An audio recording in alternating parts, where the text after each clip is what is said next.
Hello guys, welcome back to Laddu's kitchen. இன்னைக்கு நம்ம சேனலில் சப்பாத்தி எப்படி சாஃப்டாக பண்ணலாம் அப்படின்றத இந்த வீடியோவில் பார்க்க போகிறோம். சப்பாத்தி சாஃப்டாக பண்ணுறதுக்கு ஒரு சில டிப்ஸ்லாம் ஃபாலோ பண்ணோன்னா ரொம்பவே சாஃப்டாக வரும். நீங்கள் வீட்டில் வாங்கின மாவாக இருந்தாலும் சரி, கடையில் வாங்கின மாவாக இருந்தாலும் சரி, எந்த மாவு யூஸ் பண்ணாலும் இந்த டிப்ஸ்லாம் ஃபாலோ பண்ணி பண்ணும்போது ரொம்பவே சாஃப்டாக வரும். எப்படி சப்பாத்தி நல்லா சாஃப்டாக பண்ணுறது அப்படின்றத இந்த வீடியோவில் பார்க்கலாம். வீடியோக்குள்ளே போகிறதுக்கு முன்னாடி நம்ம சேனல் நீங்கள் ஃபர்ஸ்ட் டைம் பார்க்குறீங்கன்னா மறக்காமல் நம்ம சேனல் லட்டுஸ் கிச்சனுக்கு சப்ஸ்கிரைப் பண்ணி பக்கத்தில் இருக்க பெல் ஐக்கானை கிளிக் பண்ணி வச்சுக்கோங்க. வாங்க வீடியோக்குள்ளே போகலாம்.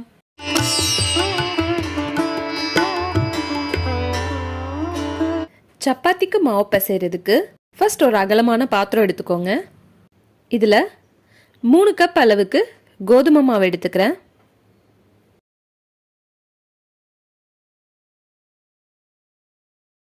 ஒரு டேபிள் ஸ்பூன் அளவுக்கு உப்பு,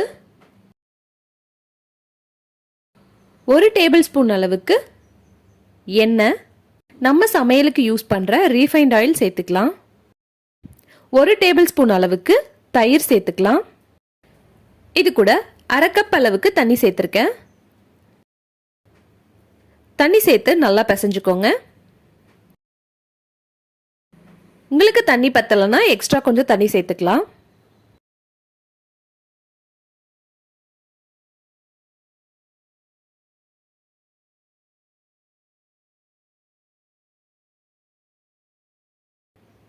பாருங்க, இந்த அளவுக்கு நல்லா பிசைஞ்சு எடுத்துப்போம்.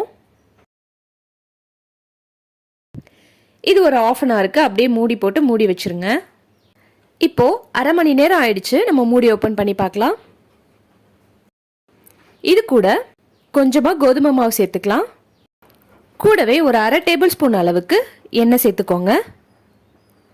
சேர்த்து இதை நல்லா பிசைஞ்சு எடுத்துடலாம்.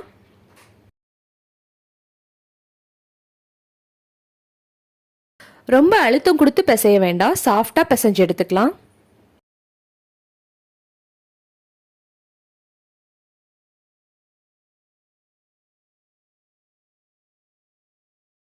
பாருங்க, மாவு இந்த அளவுக்கு சாஃப்டா இருக்கணும். இப்போ இதை சின்ன சின்ன உருண்டையா உருட்டி எடுத்துக்கலாம். உங்களுக்கு தேவைப்படுற சைஸ்ல உருண்டையை உருட்டிக்கோங்க.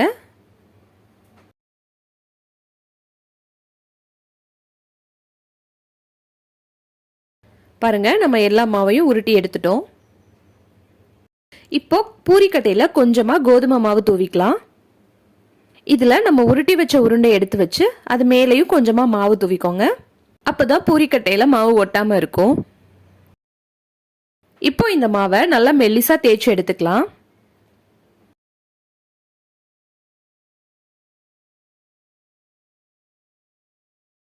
எல்லா பக்கமும் ஈவனா இருக்க மாதிரி நல்லா திருப்பி போட்டு நல்லா தேய்ச்சி எடுத்துக்கோங்க.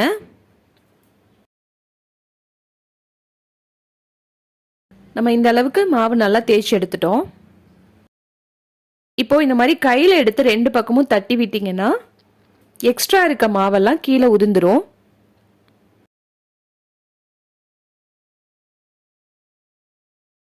இதை அப்படியே தோசைக்கல்ல போட்டு நம்ம சுட்டு எடுத்துடலாம். இப்போ ஸ்டவ் ஆன் பண்ணி தோசைக்கல்லை நல்லா சூடு பண்ணிடுங்க.